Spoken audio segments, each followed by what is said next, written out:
Stories of an Aircraft Builder. 2011 was the year of change. But it didn't go hop hop hop. I was asked by New Zealand to gradually pack everything up and prepare it so that it could be sent to New Zealand. I also had to do all the counting and checking and verifying of all the purchased materials and semi-finished products. Alexandra and I had to deal with this for months. There was constant communication back and forth between New Zealand and us. Then this was not clear, then that was followed up. So they took it very seriously, and I was grateful to all the gods on earth that I had everything in writing in a completely comprehensible way, and that the documentation was still relatively easy to break down. Even though there were years between the projects and invoices or materials purchased and then used later. The billing department at the Vintage Aviator Limited under Don McCracken and I have developed an almost friendly relationship. As exhausting and nerve-wracking as it all was, and as much as I disliked doing paperwork, I was glad to see the end of it. I still had no idea that they were trying to find out where I had made the alleged double invoicing that the banker was accusing me of. See episodes 41 and 42. For me it was as if a new wind was blowing in the accounting department in New Zealand with new people who wanted simply to know exactly where which money had spent over the years. I was just surprised that it had worked without this effort before that. But I put this down to the Vintage Aviator Limited's relative youth. They had to learn first, I thought to myself. And so the year 2011 passed. What sounds so easy to understand in my episode 42, that the business relationship with me was completely cut off, was only announced to me at the beginning of 2012, when the last parts of by me arrived safely and completely at the Vintage Aviator Limited in the container. Up to this point, I was firmly convinced that everything would be sorted out and things would continue. Over the last few months, the payment to me and the replacements and reimbursements of the money I had given in advance for material purchases arrived more and more slowly, but they did arrive, which also indicated that everything was in order in terms of booking and bookkeeping. In 2011, I was asked by the Schondorf Model Flying Group whether it would be possible to show my E3 at their next model building exhibition in the Barbara Künkelin Hall in Schondorf.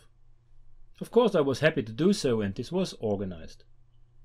I used the transportation there to test the transport equipment of the E3 for road transportation at the time.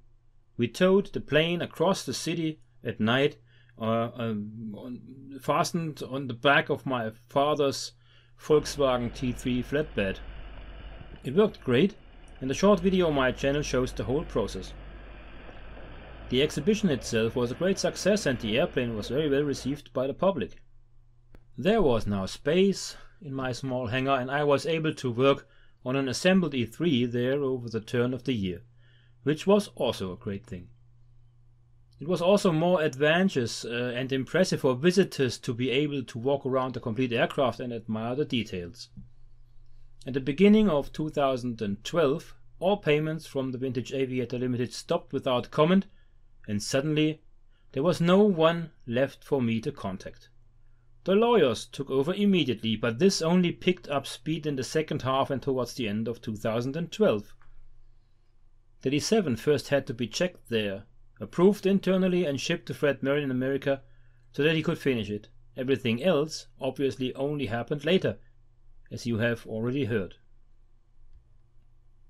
And there I stood, looking puzzled. The rental obligations in my name etc. continued, of course, and so I had to quickly look for a way to store the Fokker E3, the D8, the D7, and the 3 remaining triplanes under construction, and the parts of the Rumpler C4 and Fokker C1 and Pfalz D3 production that were for me and were not wanted by the New Zealanders elsewhere. As I always say, everything falls into place, and so something new came up here too.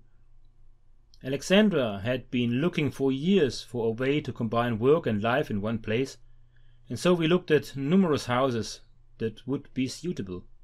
One of them was an old farmhouse in Wasn. Negotiations about the sale were still going on when the organizers of Classic Welt Bodensee asked me if I would be interested in having a stand there. I told them that I was interested, of course, but had no money for something like that. As a result, I was given a 10 by 20 meter stand in the hangar free of charge and was asked to exhibit there with the Fokker D8, the E3 and my Irmaki. It was a great time there. The transportation was paid for by Classic Welt Bodensee. My 2 Fokkers were brought there by truck, and I flew my MB308 there by air. Unfortunately, I can't show many photos of this because, to be honest, I really didn't feel like taking photos in those days. I wasn't exactly in a cheerful mood. Jerry Moss also took part in the event. All the photos I can show from the Classic Welt Bodensee 2012 event were taken by Jerry Moss. Something new came up there, and I met someone who wanted a 3-decker and offered me a Willis MB, a Stinson L5 and other things in exchange. A small contract was drawn up and the Jeep was taken over straight away.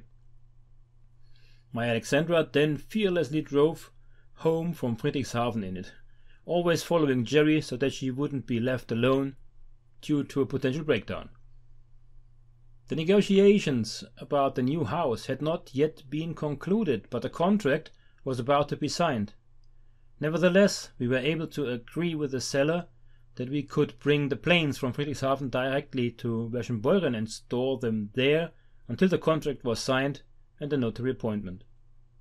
After all, this saved us one unnecessary move. This was a huge task anyway, and dragged on for months. After all, not only the airplanes, but also the raw materials, tools and machines had to be brought to Wasn. And the old house was not really habitable at the time. It had been empty for several years and was only kept in a makeshift condition. This, by the way, was the time when I met Peter Amodio for the first time, who became later a good friend of mine. He is a publisher of a book on German camouflage uniforms during World War II. I didn't know this at the time very well, but we make our acquaintance then, and he visited me at my place while I was renovating the house. The good thing was that part of the house was an old barn, in which a drinks market had been set up in the basement years ago, which was now empty, of course. Everything was first put away and stacked there, the biggest mess I've ever seen. The next 2 years were characterized by renovating and conversion work. I was pretty much fed up with flying and didn't want to know much about airplanes or people. During this time, I also entered into negotiations with a very rich person who was actually inclined to get the whole thing rolling with 10 million as a startup capital for my museum dream, which I have already presented twice in this series. But I was cured of contracts, people and money transactions. But before I buried myself completely for a while, the question arose as to what I should do with my planes. Setting them on fire was an option I actually considered, but today I'm glad I didn't do it.